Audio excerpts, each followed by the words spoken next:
পীর না ধরলে নামাজের জোরে কি আছে, নামাজ রোজা হজ যাকাত কিছুই কবুল হবে না, এর সমাধান কিছু বলেন। আসসালামু আলাইকুম। ওয়ালাইকুম আসসালাম। মাসলাকে আলা হযরত কেন বলা হয়? মানুষ যেই দিন মারা যায় সেই দিনে মৃত্যু ব্যক্তির বাড়িতে ভোজ বা খাবার, দেখেন এখানে একটি প্রশ্ন এসেছেন, পীর না ধরলে নামাজের জোরে কি আছে, নামাজ রোজা হজ যাকাত কিছুই কবুল হবে না, এর সমাধান কিছু বলেন।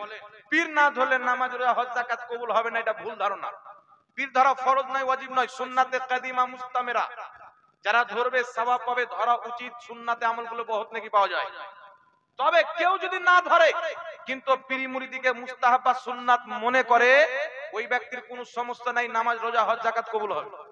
কথা বুঝতে পারছেন? আর পীর মানাকে কেউ যদি হারাম মনে করে, এই ব্যক্তি বিদাতি পথভ্রষ্ট, তার বিদাতের কারণে সে মুস্তাহিকে জাহান্নামও হবে। কথা বুঝতে পেরেছেন কি পারেননি বাবা? তারপরে লিখেছে, মানুষ যেই দিন মারা যায় সেই দিনে মৃত্যু ব্যক্তির বাড়িতে ভোজ বা খাবার, দেখেন যেই দিন মানুষ মারা যায় সেই দিনে ওই মানুষের আত্মীয় স্বজন মাটি দিতে আসে, যার কারণে মৃত্যু ব্যক্তির বাড়ির মানুষেরা যদি চায় আমাদের আত্মীয় স্বজন এসে, তারা হয়তো না খেয়ে ফিরে যাবে, মেহমান নামাজি করা ফরজ। কথা বুঝতে পারছেন? এটা মেহমান নামাজির জন্য, তাদের জন্য খাওয়া দাওয়ার আয়োজন করতে পারে, অসুবিধা নাই। কথা বুঝতে পেরেছেন?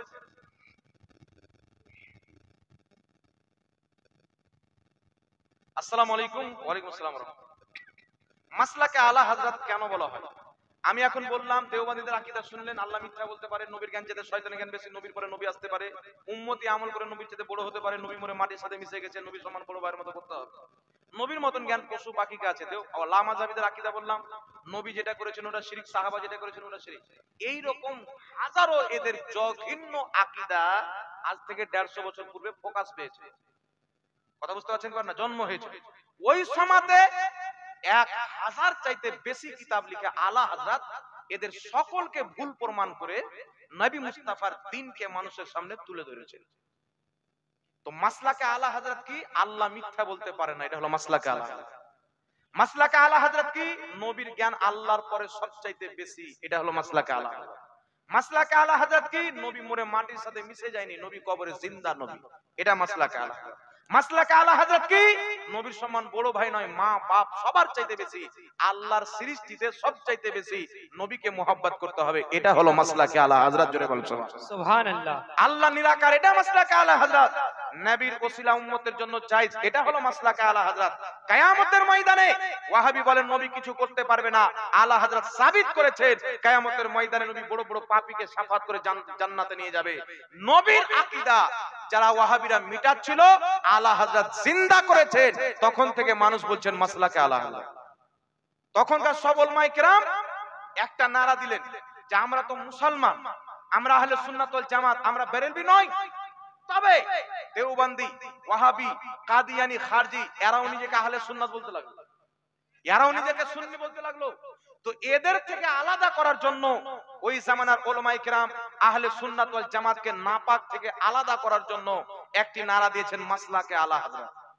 কারণ তুমি আহলে সুন্নাত বলো, ওয়াহাবি আহলে সুন্নাত বলবে, তুমি সুন্নি বলো, সেও সুন্নি বলবে, কিন্তু যখন মাসলাকে আলা হযরত বলে দিবে, ওয়াহাবির চেহারা নাপাক হয়ে যাবে। কারণ মাসলাকে আলা হযরতই হচ্ছে মাসলাকে গাউসে আজম, মাসলাকে ইমামে আজম, মাসলাকে শহীদে আজম, মাসলাকে ফারুকে আজম, মাসলাকে সিদ্দিকে আকবর। আলা হযরতের মাসলাক হচ্ছে মুস্তাফার দাওয়া মাসলাক। জোরে বলুন সুবহানাল্লাহ। সুবহানাল্লাহ। সহিহ আকীদাকে মাসলাকে আলা হযরত বলা হয়। কথা বুঝতে পেরেছেন কি পারেননি বাবা? তাই এই সমস্ত আকীদা যারা বিশ্বাস করে নবী জিন্দা নবী, নবীর জ্ঞান শয়তান চাইতেও বেশি, নবী কবরে জীবিত নবী আছেন, নবী মুস্তাফার পরে কিয়ামত পর্যন্ত কোন নবী আসতে পারে না, অসম্ভব, নবীর সম্মান বড় ভাইয়ের মতো করতে হবে, এটা ভুল, নবীর সম্মান পিতামাতা সবার চাইতে বেশি করতে হবে, এই ধরনের যারা আকীদা রাখে তাদের মাসলাকের নাম হচ্ছে মাসলাকে আলা হযরত। সুবহানাল্লাহ।